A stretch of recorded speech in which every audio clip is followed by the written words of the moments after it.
So it wouldn't surprise families to, hear that parents have this fairly innate concern for the next generation. And ultimately, parents are making decisions about the future of their kids every day. They're making decisions that affect today and tomorrow, and thinking about, how to use, the time and the money they've got to set their kids up for success. And that includes, what kind of world we're creating too. So climate is just one part of that, and it's something that I think a lot of parents really want to see some really positive solutions in that area. And what Parents for Climate has discovered is that not only are parents incredibly well networked, they all know each other, they connect through schools and community spaces, but they're also really effective. And uh, generally speaking, there aren't a lot of spaces that accommodate parents easily because they're very busy, time poor, they've got a lot of caring responsibilities, and they're squeezing a lot out of the week.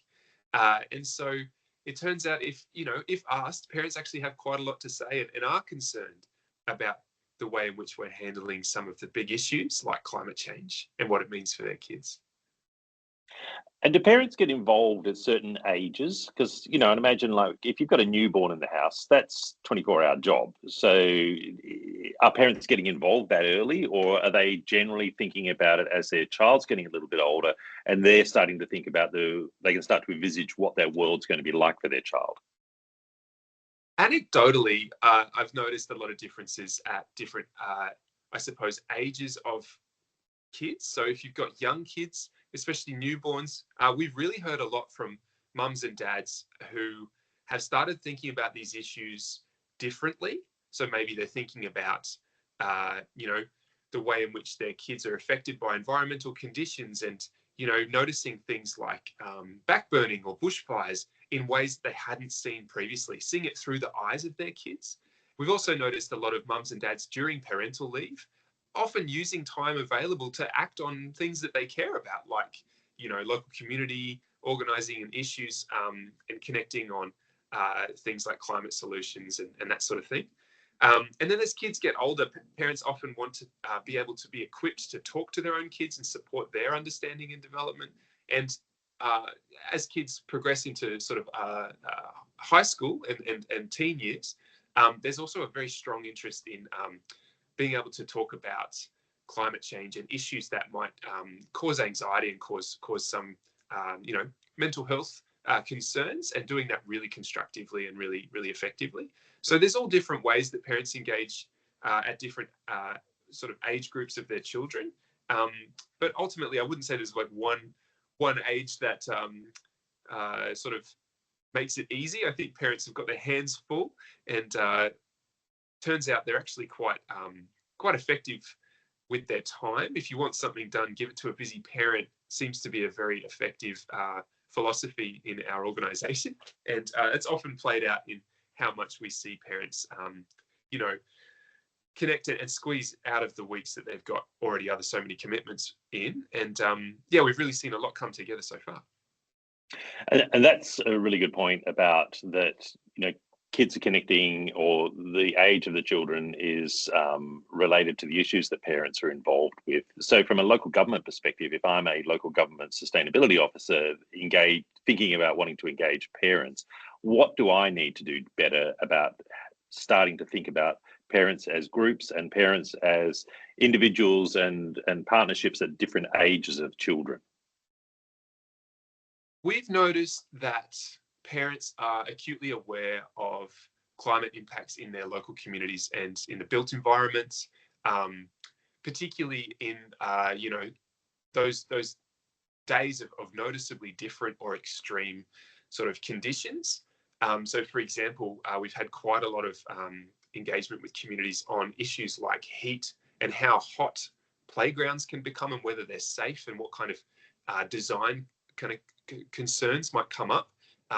Where I live, I've been doing some temperature readings of my local playground, which we use on a near daily basis. And on some days, it becomes dangerously hot, some of the surfaces exceeding 80 degrees Celsius. And those are things that I think do concern parents, because those are the sort of everyday issues that climate change starts to look and feel like. So I think local government definitely has a role to play in not just noticing and highlighting those things, but helping the community have those discussions and just determine what priorities to address and to develop and invest in. I think a lot of parents are also interested in how to participate in climate solutions and also manage a lot of pressures in their own homes. So a big conversation we have is about making sure that families can access, benefits to potentially upgrading appliances or saving energy at home. And often that information is quite dense, and it can be quite confusing to get lots of different points of advice. I think local government plays a fantastic role in some circumstances in helping householders and families to understand what are the options, what incentives might be available in their state or in their area, and how might they be able to participate as well. We've seen that work really effectively in some local councils.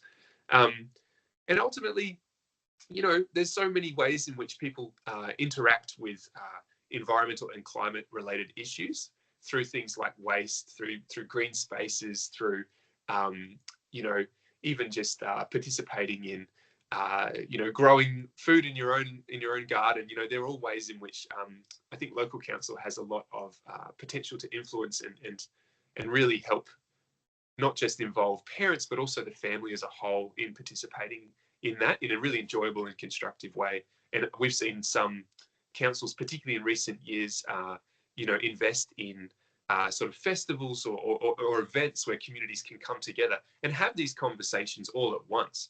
And that's fantastic, because we've seen a lot of families walk away with significant amount of material or information to be able to make decisions about what they might be doing, either in their own homes or in their neighborhoods and so on. I think ultimately we've got a kind of a juggling act on our hands. We're not just trying to deal with reducing pollution, but we're trying to support families to manage and adapt to changing conditions. And that's something that I think a lot of local governments are the real experts on.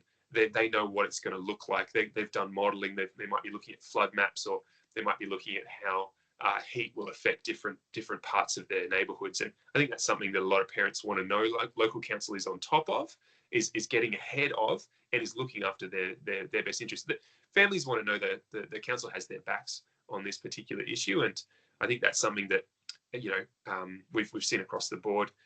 But yeah, we have national collection of local groups, about 25 local groups, and nearly all of them are working with councils in one way or another, whether that's hosting festivals to promote all sorts of climate solutions, or even just bringing the community together to swap toys and books and clothes in ways that sort of increases circular economy locally and builds more community connectedness. So local council at the end of the day are probably doing the heavy lifting on the lived experience of families on this issue.